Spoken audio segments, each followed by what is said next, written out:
Den ടീമും tunnel ടീമും skit അടിപൊളിയായിരുന്നു, ഒരു രക്ഷയിലായിരുന്നു.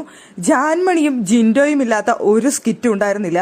സത്യത്തിൽ അവരാണ് ബിഗ് ബോസ് വീട്ടിൽ ഏറ്റവും കൂടുതൽ കണ്ടന്റുകൾ കൊണ്ടുവരുന്ന രണ്ട് വ്യക്തികൾ എന്നുള്ളത് കൊണ്ട് തന്നെയായിരിക്കണം ഏറ്റവും കൂടുതൽ കണ്ടന്റുകൾ തരുന്ന ഈ രണ്ട് വ്യക്തികൾ 3 സ്കിറ്റിലും ഉണ്ടായിരുന്നു.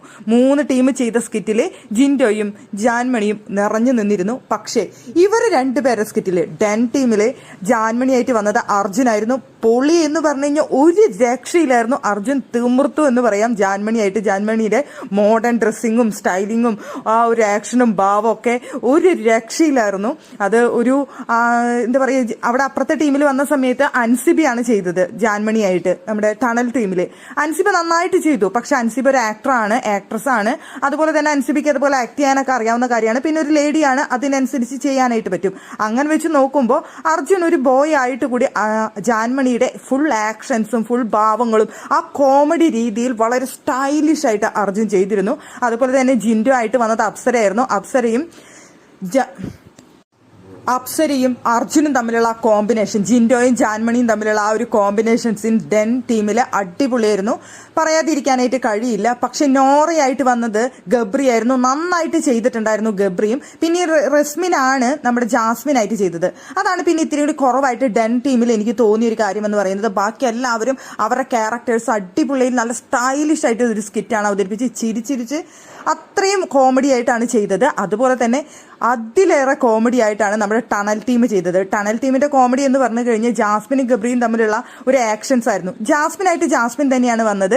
ഗബ്രി ആയിട്ട് ചെയ്തത് ശ്രീരേഖ ചേച്ചിയാണ്. ശ്രീരേഖ ചേച്ചിയുടെ കയ്യിലുള്ള ആ ഒരു ആക്ഷനും ഭാവവും കാര്യങ്ങളും ഒക്കെയാണ് അതിന്റെ ഉള്ളിലിട്ടത്. ഇടയ്ക്കിടയ്ക്ക് പിടിച്ച് ഉമ്മ വയ്ക്കുന്നത്, കെട്ടിപ്പിടിക്കുന്നത്, അതൊക്കെ ആ ചേച്ചീരത്തിൽ നിന്ന് കോമഡി ആക്കാനുള്ള കണ്ടന്റുകളായിരുന്നു.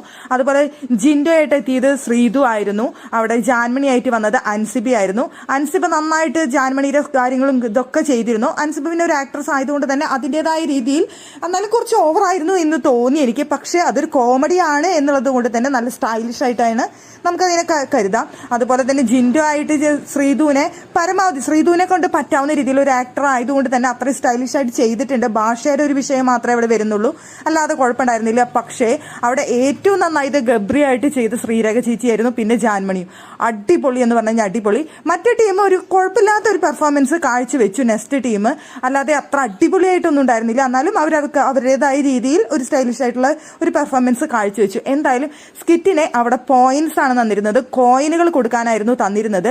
അങ്ങനെ നമ്മുടെ പവർ ടീം കോയിനുകൾ ഇട്ട് കൊടുക്കായിരുന്നു ഓരോ ബോക്സിനുള്ളിൽ ഓരോ ടീമിനെ. എനിക്ക് തോന്നുന്നു ഏറ്റവും കൂടുതൽ പോയിന്റുകൾ കിട്ടിയിട്ടുണ്ടാവുക ടണൽ ടീമിനെ ആയിരിക്കാനാണ് ചാൻസ്. പെർഫോമൻസ് വെച്ച് നോക്കിക്കഴിഞ്ഞാൽ അതിൽ ടണലാണോ ഡെൻ ആണോ ഏറ്റവും ബെസ്റ്റ് എന്ന് ചോദിച്ചു കഴിഞ്ഞാൽ നമുക്ക് കാണുന്ന പ്രേക്ഷകർക്ക് തന്നെ കൺഫ്യൂഷൻ ആവും ഏത് ടീമാണ് ബെസ്റ്റ് എന്നുള്ള കാര്യത്തിൽ.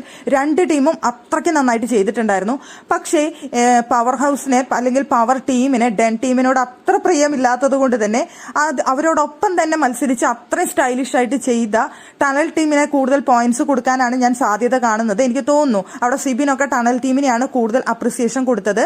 അതുകൊണ്ട് എനിക്ക് തോന്നുന്നു ടണലിനെ ആയിരിക്കണം കൂടുതൽ പോയിന്റ് കിട്ടിയിട്ടുണ്ടായിരിക്കുക എന്നാണ് വിചാരിക്കുന്നത്. അതെന്തായാലും ലാസ്റ്റാണ് നമുക്ക് അറിയാനായിട്ട് സാധിക്കുള്ളൂ.